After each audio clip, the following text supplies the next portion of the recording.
Hello, everyone. Welcome back. I am Christine Dixon of The Ordinary Sacred, and I do plan to make a video, hopefully in the next week or two, about my uh, personal IFS journey, meeting parts that cause chronic pain. But I want to take the time to kind of put everything together. So for now, I am going to continue with excerpts from Martha Sweezy's wonderful book, Internal Family Systems, Therapy for Shame and Guilt. And this one is a section, it's on page 232, and it's entitled Endless Grief. And Martha says there's a popular old maxim that says, time heals. I think I've heard it, time heals all wounds. She says, but the following example illustrates that time does not so much heal bereaved parts as it layers the psyche with more parts.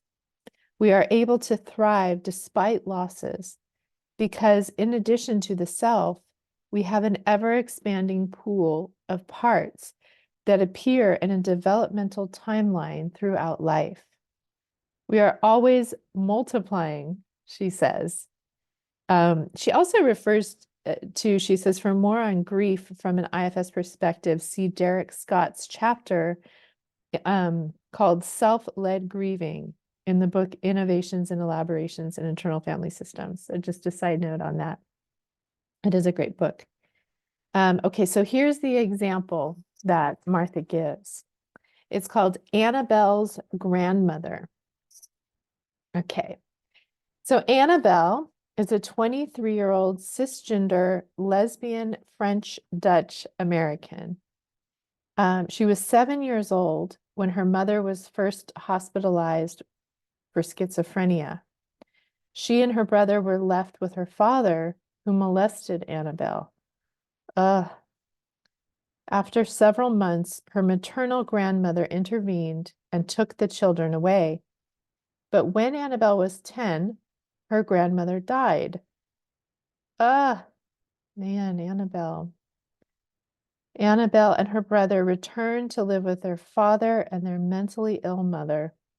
Annabelle put a chain lock on her door and slept with a knife under her pillow. She came to therapy as a college student to manage the various after effects of this childhood. Okay, so Annabelle says, and as always in these examples, this is somewhere in the middle of therapy. So we have some context, but Annabelle says, I thought I would die when Grandma died. I couldn't imagine going on without her. I miss her intensely. She would sit next to me at night for as long as I wanted. I can smell her perfume when I go to sleep. Yeah, so it sounds like in Annabelle's life, her grandmother, for those, I guess, 3 years, was her only secure attachment that she experienced. And then her grandmother died, and that was just a huge loss, a huge blow for her system. So it makes sense, she's only 23 now, that she's still, like she said, associates nighttime with her grandmother. She can smell her perfume. I just want to make a little side note here about grief, that sometimes when we are grieving, especially the death of a loved one, someone that we cherished and loved dearly, our grief is bittersweet because it's really our love for them. It's this beautiful memory of her sitting next to her at nighttime, right? That she's remembering and then experiencing the loss of something wonderful. Okay, so Martha asks, does the part who misses her know you? So Martha's always trying to make a U-turn. Whenever someone is focused on anyone or anything on the outside, Martha's going to bring it back to the part who's feeling something about that. So the part who's grieving and missing her grandmother. And then she's going to ask, does that part know you? Right? The Annabelle who's not a part. And Annabelle says, it would seem rude to ask. Martha asks, would it be okay to ask if that part needs anything? Annabelle says, she's sitting by my grandmother's grave. And Martha asks, is she waiting? Annabelle nods. And Martha asks, for what? Annabelle says, for her. Martha says, does she know that your grandmother died? Annabelle says, yes, she knows. Martha says, how do you feel toward her? And Annabelle says, sorry. And Martha is trying to assess whether that sorry is self energy or a part. She says, is it concern or pity? And Annabelle says, both. So Martha says, can the part who pities her relax? Because concern, compassion can be part of, or can be self energy, but pity is often from a part. So she asks if the part who pities can relax. And Annabelle says, sure. And Martha says, does she notice you? Annabelle says, she looked up. And then Annabelle pauses and she says, I'm real. And Martha says, what does she need? Annabelle says, she wants me to sit with her. So she pauses. This usually means, Martha is just observing Annabelle, but Annabelle's inside, right, with this part by the grave. And Annabelle says, she says that other parts don't understand. Martha says, do the other parts harass her? Annabelle says, yes, they want her to get over it. Martha says, why? So there's kind of these blocking parts that are frustrated with her, that don't want her to be grieving. And so they're kind of getting to know what's their concern. Annabelle says, well, to them, this is all hearsay. They think that she drags me down. So Martha says, so for them, her feelings are too much. So she's kind of trying to translate, like, what is the experience of these parts, right? When she says that she drags me down, right? Okay, this is too much to feel. Annabelle nods. And Martha says, would they let you help her? Annabelle nods again. And Martha says, how do you feel toward her now? Annabelle says, I feel warmly. Okay, so these parts that dislike the grieving one needed some attention, and to know that Annabelle's self was there and that Annabelle's self can actually give attention to the grieving one. And once they relax back a little bit, then Annabelle's self naturally comes forward and feels warmly toward the grieving one. So Martha says, so what does she want you to know? And Annabelle says, she ignored them. Martha says, them? Like, who are they? Annabelle says, the older parts, the ones that want her to go away. So Martha says, the older ones who never met your grandmother. Ah, yes. Annabelle says, but they did help me survive, and I'm grateful. And Martha says, will they let you help the 10-year-old and the younger parts who did know your grandmother? Annabelle says, have at it. That's what they say. So this is really fascinating. The parts who want to push down the young, grieving, desperate part, and those parts have really big, intense energy, right? That's really, really painful, that kind of loss. And then knowing what Annabelle experienced with her parents before and after that, these parts have huge attachment and huge loss. And so they have really big emotions. But the parts who are pushing them down just want her to get over it because they didn't actually know. The parts that came on at a developmentally later age after her grandmother died didn't know her grandmother. That's why they say it's hearsay, right? They're like, oh, just get over it. It's not a big deal. But I love how Annabelle's self also appreciates them and says, but they also helped me survive. And probably, because if that intense emotion is flooding us is at the surface all the time, it's very hard to get through life, to function on a daily basis. So these older parts helped her function, right? I think it said that she was in grad school. I don't know. I thought it said that, but maybe not. She's 23.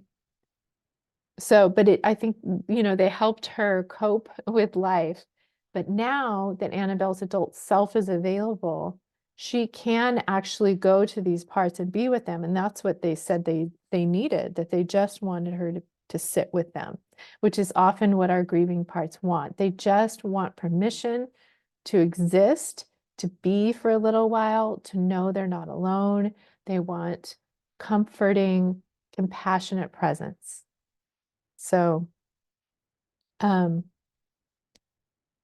last thing that Martha says here is that parts come online throughout our lives.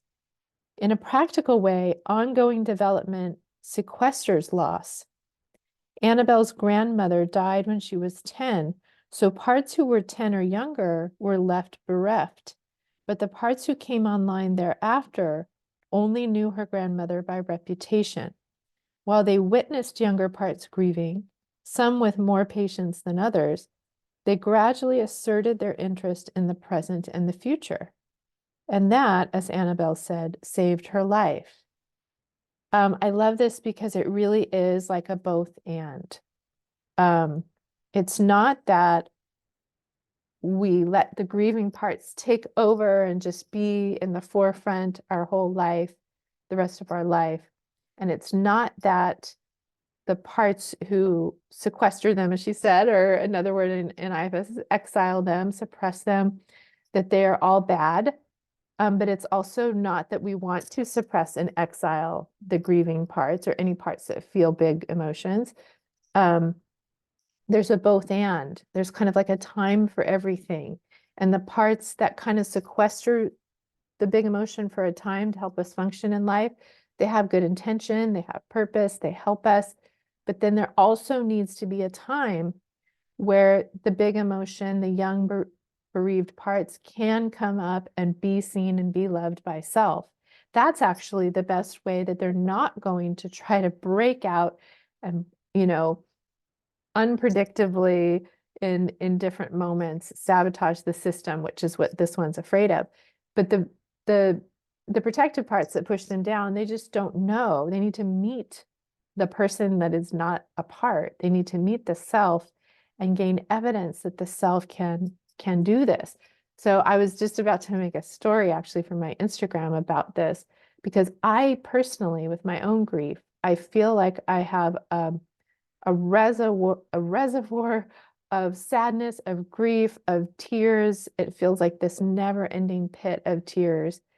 And what's really helpful for me is to have a designated time when I turn toward it. It doesn't even need to be a long time. It can be for a few minutes a day where I turn toward it, or I notice it as soon as it starts coming up, and I don't have to have an explanation for it, a story for it. I just say, here you are, my friend, my reservoir of sadness, and you are allowed to come out, right? A little bit at a time. I often also will liken it to a pressure cooker, where our grief or our stress or our parts that hold panic or rage or any big emotion, it's like when it gets suppressed, it's like this pressure cooker, and then it explodes in inopportune times. But if we designate periods of time through the day where we release the valve on the pressure cooker, and a little bit of that steam can be released and can be met with unconditional acceptance, unconditional positive regard, in the light of that love, the grief is released. And it's actually a beautiful process. So I hope for all of you, any of you who've experienced loss, and if we've lived long enough, we have, whether it's a loved one or it might be the loss of the life that we wish we could have had, the relationship we wish we could have had, the way we wish we could have lived our life, the parent we wish we could have had, the place we wish we could have lived, anything like that. It could be the loss of a beloved pet, the loss of agency somehow, right? All of these losses, they need us to hold sacred space for them to be released just a little bit, just a little bit each day. That's what at least has been helpful for me. So I'd love to hear from you in the comments. What has been the most helpful for you in relating to the grief, the parts of whole grief in you?